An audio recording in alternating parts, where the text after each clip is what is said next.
Do you have behavior problems with children? Here's some tips. The timeout strategy.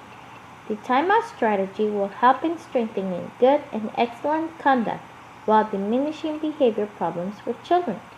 When it comes to correcting a kid, using this technique can be successful and operates well with children as early as 1.5 years old all the way up to 10 years old.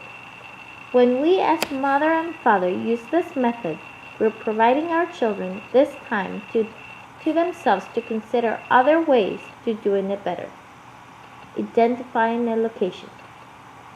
You will need to select an appropriate location of the house where the kid will not be disrupted and will not be able to socialize with others.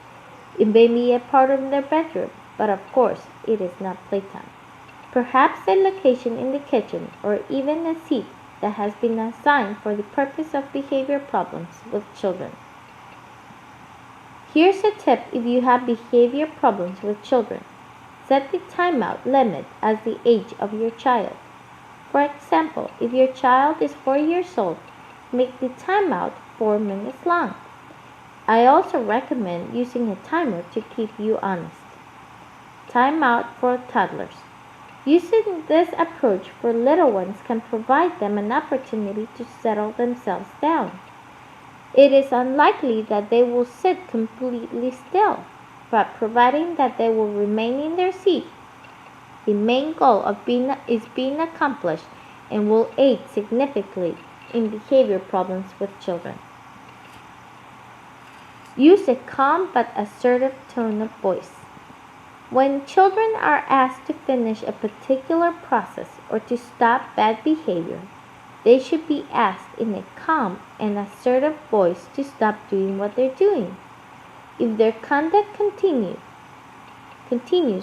they should be asked again with firm eye contact to drive the point home. After that, if the bad behavior in the child continues, they will be taken to a timeout location and asked to reflect on exactly why they were being put there. This works very well for behavior problems in children. The timeout. After the timeout. After they have served their timeout, it is imperative that you ask them why they were in the timeout in the first place. This will reinforce the purpose behavior in the timeout. If for any reason the child leaves before the end of the timeout, then they run the risk of losing other important privileges.